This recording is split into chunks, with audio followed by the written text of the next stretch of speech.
small town of Gorkha in western Nepal has given its name to the soldiers of the famous Gorkha regiments. Nepal is a long, narrow land of rugged hills stretching more than 500 miles between India and Tibet. Until a few years ago, it was closed to all foreign travelers, and even today, many of its people have never seen Europeans. Last year, an expedition led by Professor Heimendorf, an anthropologist of London University, set out to study the inhabitants of some of the remoter parts of Nepal and to visit the Gorkha soldiers in their villages. He and his wife were the only two Europeans in the party. There are no roads as we know them, no railways. Everything needed for months of marching has to be carried on the backs of porters. For days on end, the track winds through terraced rice fields, dry and parched during the early months of the year.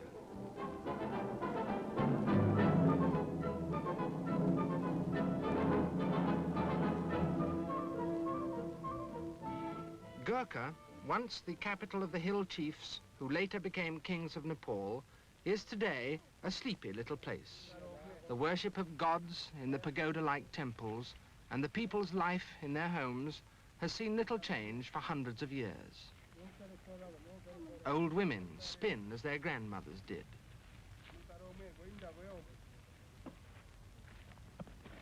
And one of the few mechanical contrivances is a tilt hammer for pounding grain.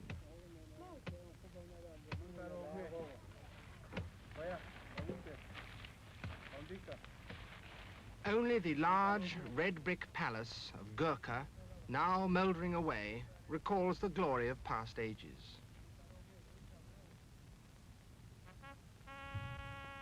Its delicately carved wooden windows are the work of craftsmen who were attracted by the royal court. They have long since vanished, but Gorkha soldiers in the black uniforms of the Nepal militia guard the ancient palace. And the clerks occupying its chilly rooms often move their desks and files into the warm sun. A soldier on leave from a British regiment watches them. For him, there's little else to do in a place where the women are busy with their housework and washing clothes in an open well. And the men have to go to their fields carrying on their shoulders not a rifle, but a wooden plough. The Gurung tribesmen who fill the ranks of so many Gorkha regiments are sturdy farmers. In a land devoid of level ground, they score terraced fields out of the steep hill slopes and work the stony ground with their light wooden plough.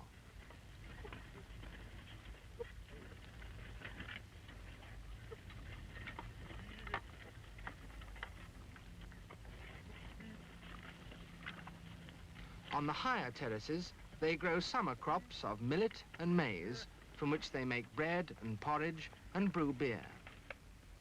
Perhaps unknowingly in some cases, they are wasteful of their homeland's natural resources. They mercilessly rob the trees of every leafy branch in order to feed their cattle at a time when all the grass has dried up.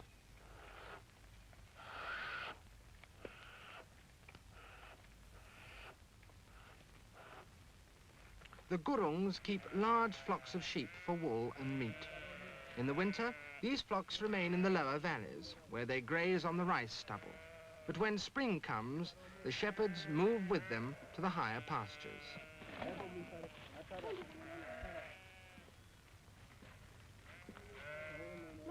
These men live for months in the high mountains, their only homes being simple shelters of cloth spread over bamboo frames.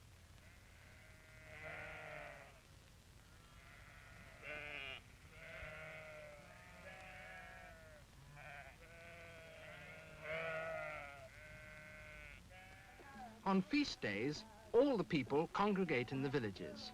During 1 month of the year, a strange ritual takes place when parties of girls work themselves up into a religious trance. They are then believed to be possessed by a spirit, a goddess.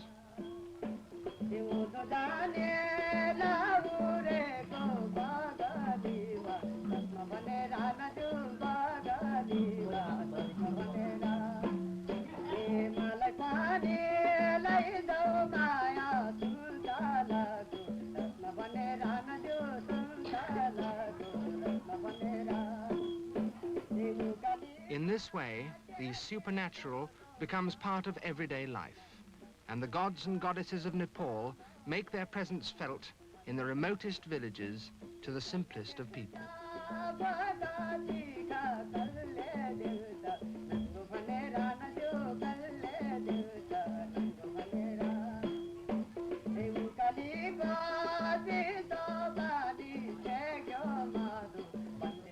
A feast follows the dance. It is served in the open on a stone-paved terrace. Men who have dined for years in a regimental mess, who've tried Chinese food in Hong Kong and drunk wine in Italian restaurants, now sit happily on the floor and enjoy a simple meal of rice and heavily spiced sauce. They have known the world of the machine age, but they return quite contentedly to the simple, hard life of hill peasants. What a Gorkha soldier has learned during his service in the British Army, he cannot employ in his home. He may have been a lorry driver, but in a country without roads or any source of power, his mechanical knowledge is useless. Yet these veterans return to their mountain homes without becoming misfits. They seldom attain or even appear to wish for positions of real leadership. From the hill villages of the Gurungs, within sight of the lofty Annapurna range, the expedition turns east towards Kathmandu. As one approaches Nepal's capital, foot traffic increases. Thousands of porters carrying foodstuffs and live poultry converge on the city. In the late morning, Heimendorf and his party stop to cook a meal which must sustain them until evening. In 3 days' time, they will reach the great town of Kathmandu. The valley enclosing Kathmandu has been a center of urban civilizations for well over 1,000 years. Most of the inhabitants are neighbors, a race of town dwellers utterly different from the rustic hillmen. They have produced great artists and craftsmen, and the town is dotted with sculptures of gods, of men, and of beasts. Trade flourishes in the crowded bazaars, which for many centuries have been meeting places for the Nepalese, Indians, and Tibetans. In recent years, radio and cinema have also brought Western influences to Kathmandu.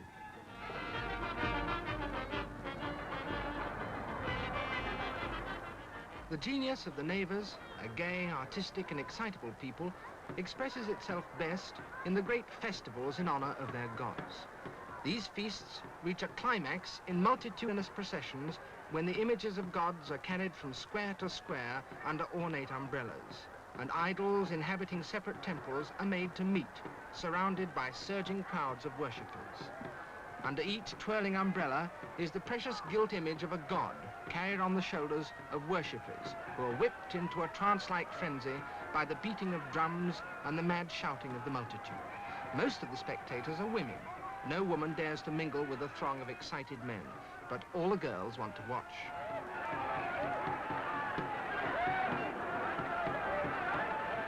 The gods involved in this turmoil are Hindu deities. More than half of the neighbors profess the Hindu religion. The others are Buddhists, but they too join in the excitement of the Hindu festivals and pay homage to the great Hindu gods of the Kathmandu Valley.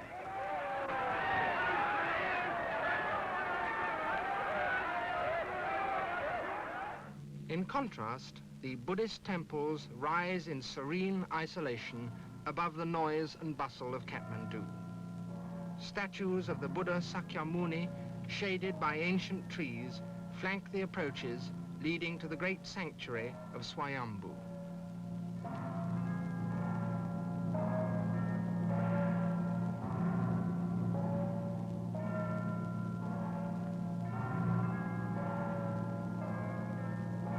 Eyes painted in black, red, and white on the pinnacle of the shrine look down upon the stream of pilgrims coming from distant valleys on Nepal's northern border.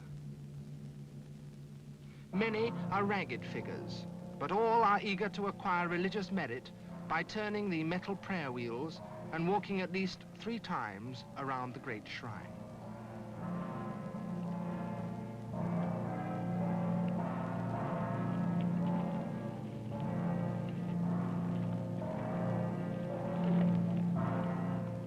A Neva priest with a silver tray places offerings of rice and coconut into a niche of the shrine. And this is the moment one of the sacred monkeys has been waiting for.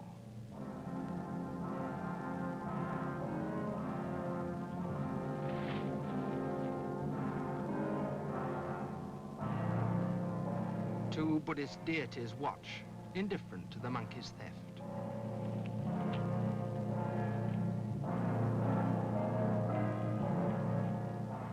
Pilgrims from the high regions of eastern Nepal leave the great sanctuary, and the expedition too sets out on a long trek towards the east, with Darjeeling in India as its objective, still months of marching away. 20 porters carry equipment, tents, and basic provisions.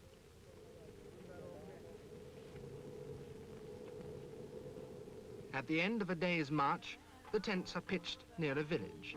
It's a settlement of the Tamang tribe of hillmen, lying 3 days' journey east of Kathmandu. The well-built houses, painted white and apricot, are not huddled together, but separated by their owners' fields. At the foot of a small hill stands a Buddhist temple, and prayer flags flutter in front of people's houses. Sheaves of maize hang under the eaves to dry. Men gather to gossip beneath a holy flag with Buddhist prayers printed on it. The village is the home of several artists, and an old lama explains the meaning of one of the religious paintings. Even small boys learn to decorate drums in bright colors. In the middle ranges of Nepal's eastern hills, each day means long climbs and steep descents, for the east-west route cuts across every river and many a mountain range.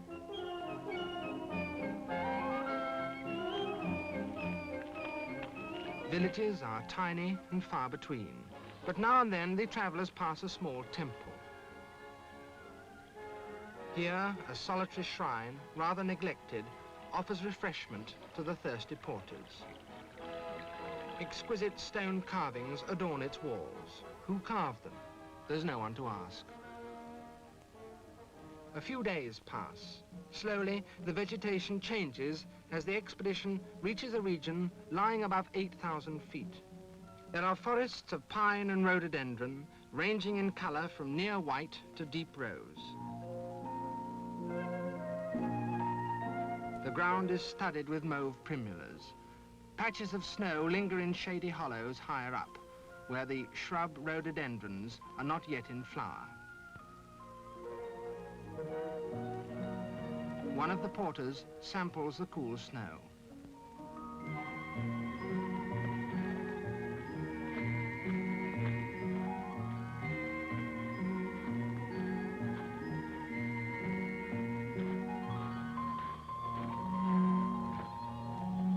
Mrs. Heimendorf has been on many similar expeditions and finds little difficulty in marching at 12,000 feet. Through dense pine and rhododendron forest, the path drops into the wide, open valley of Solu. At an altitude of nearly 10,000 feet, large and prosperous Sherpa villages stand amidst cultivated fields. The inhabitants are the people who have helped so many expeditions to attack Mount Everest. At some distance from the village, surrounded by fields, is a Buddhist monument, a stupa commemorating a great lama.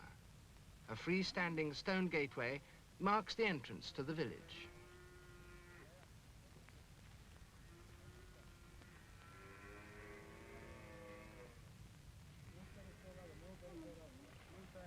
Nearby is the courtyard of the three-storied temple.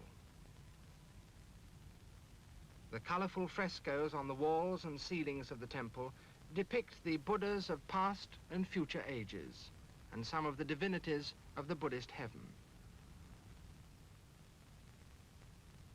From Solu, the party moves on to the valley of the Dudkosi River. After walking some hours in the early morning, the custom is to halt near a stream or a river at about 10 o'clock and allow the porters time to cook their food, to eat at leisure, and to wash their clothes.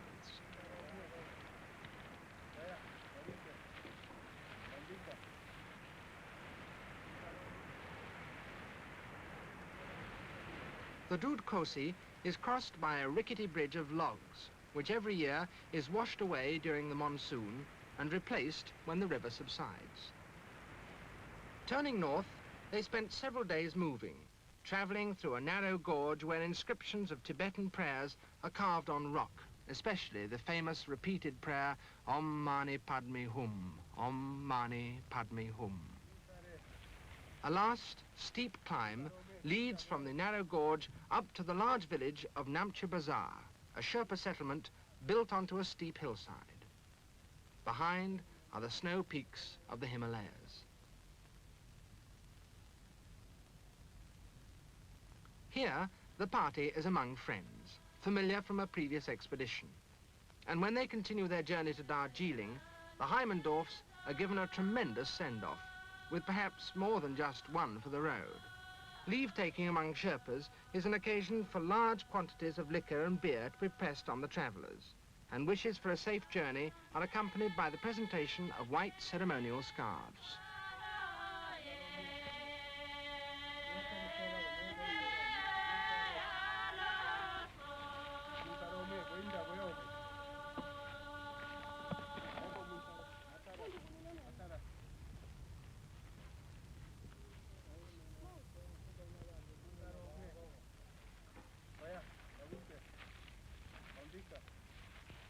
For several days, the track leads through Sherpa country.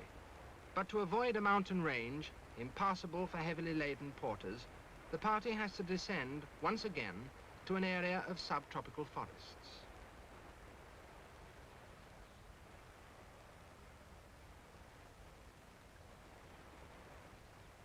Here, lush and leafy vegetation with curtains of lianas and climbing plants covers every inch of the mountainside. This country is remote from all communications, and many of the villages have never been visited by Europeans. Their inhabitants belong to the Rai tribe, a Mongoloid people living in a world that has remained unchanged for hundreds of years. After weeks in country too high to grow food of any kind, it was pleasant to be surrounded by banana and orange trees.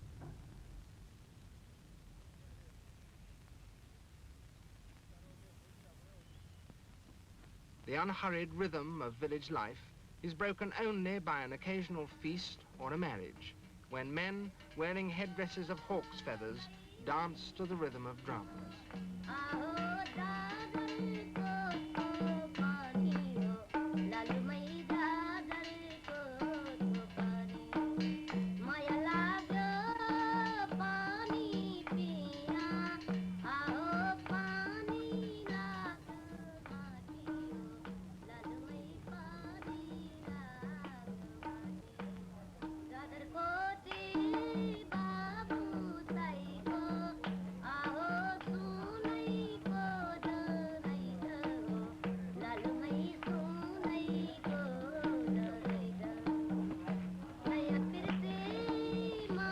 The bridegroom, a boy of 13, clothed in white, is carried from his house and placed onto an improvised hammock.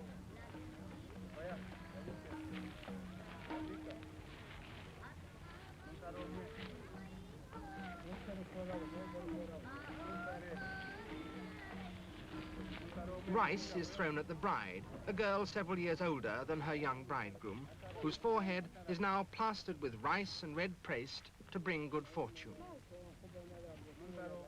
In the valley of the Arun River, which flowing north to south cuts through the whole breadth of Nepal, there's a small group of villages different from all the rest of the country. For here the houses and granaries are built on wooden poles, and getting out of one's house means climbing down a ladder.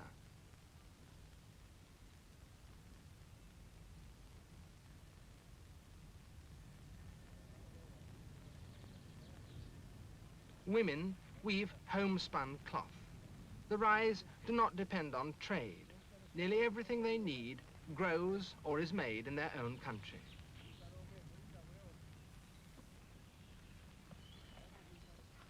Farther upstream, the Arun Valley narrows, but there seems to be no way of getting over to the east bank of the river.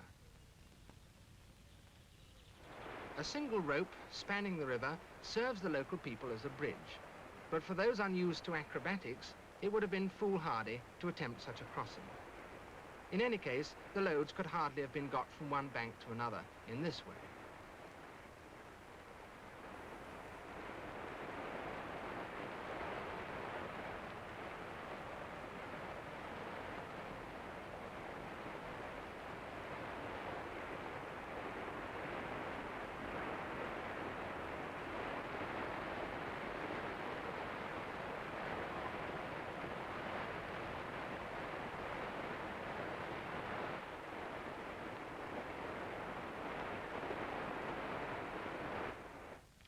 But a day's journey farther on, there's a cane bridge, not very well kept, and swaying frighteningly as the porters carry their heavy loads across it.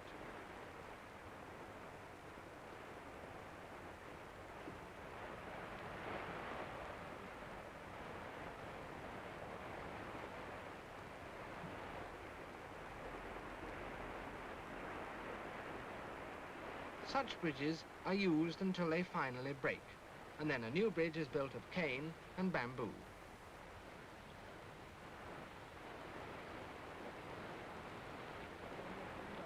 People often get hurt or even killed, for anyone falling into the rushing waters of the Arun has little chance of survival.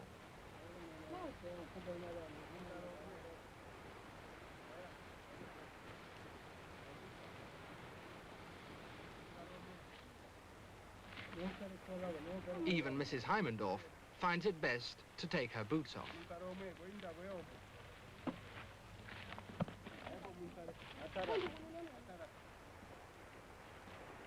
Eventually, everyone gets safely across, and the party moves up the eastern slope towards the Tibetan border.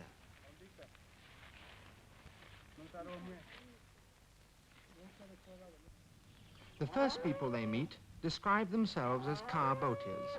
They, and in fact the whole population on both sides of the Arun Gorge, seem to be a mixture of a local tribe and immigrant Tibetans. Their huddled villages are not so well planned and spaced out as the Sherpa ones.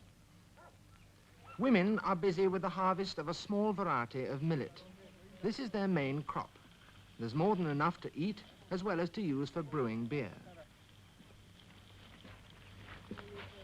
At this time of the year, they and the children spend most of their days in the harvest fields. They cut off the ears of grain with small sickles, and once the basket is full, it is taken straight to the thrashing floor. Cattle, bred from Indian stock, graze among the stubble. Buddhist monuments stand alongside the village paths, but Buddhism and an older tribal religion are here mixed up, and the men who describe themselves as lamas are really spirit callers and priests of local gods. Bejeweled women are waiting for a harvest dance to begin. There's a large vat of millet beer on the edge of the dance floor, and from this the priests first suck up the strongly alcoholic drink. These dance figures and steps seem very simple, but they are in fact very difficult to learn. The people play no musical instruments, but accompany their dances with chants.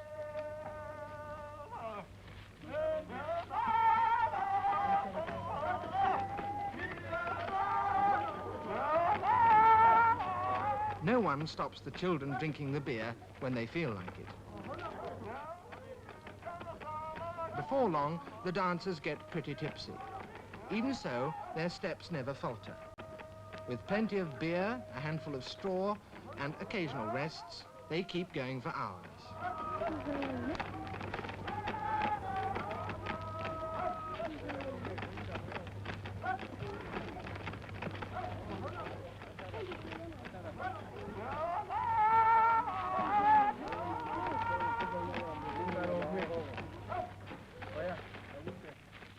Deep gorges separate this village from Tudam, the last settlement on Nepalese soil before the Tibetan frontier.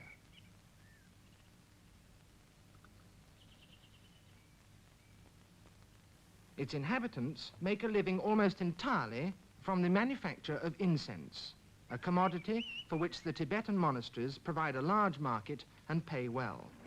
Simple, water-driven mills grind the wood of the juniper tree to pulp, a block of juniper wood being attached to a crankshaft and rubbed on a rough stone. This pulp is then dried and sold to Tibetan traders who fetch it with caravans of yaks. Traders come with unladen beasts and pay for the juniper pulp in coin. Then, heavily loaded, the caravans return to Tibet.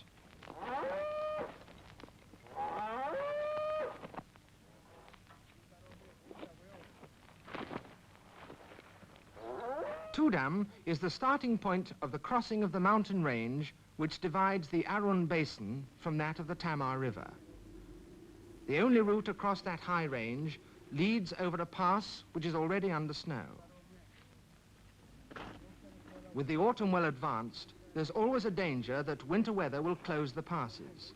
In a matter of hours, routes can become blocked.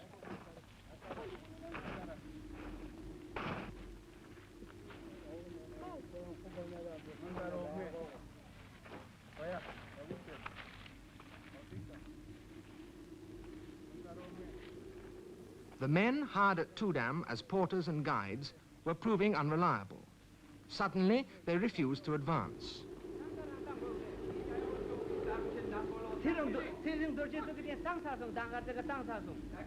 With little money left and less food, the Heimendorfs were in a dangerous position.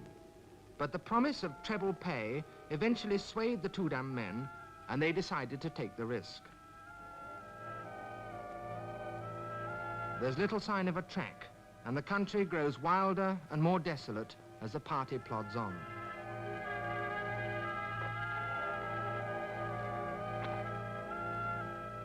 Ice pinnacles stand to left and right, and the air becomes bitterly cold. It isn't difficult to get lost in this wilderness of ice and rock, and every hour counts.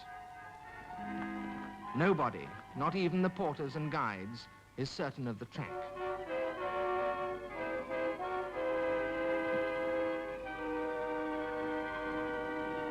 Walls of ice block the way.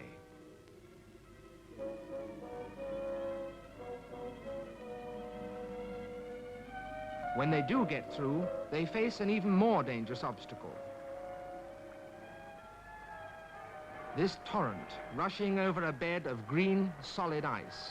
A slip here will be fatal.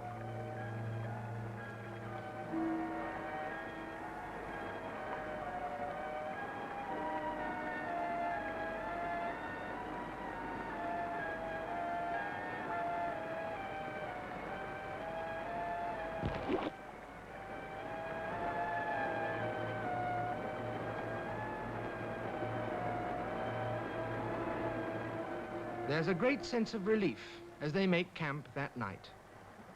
The porters build their fires with the last of the wood which they've carried with them since they left the tree line many days ago.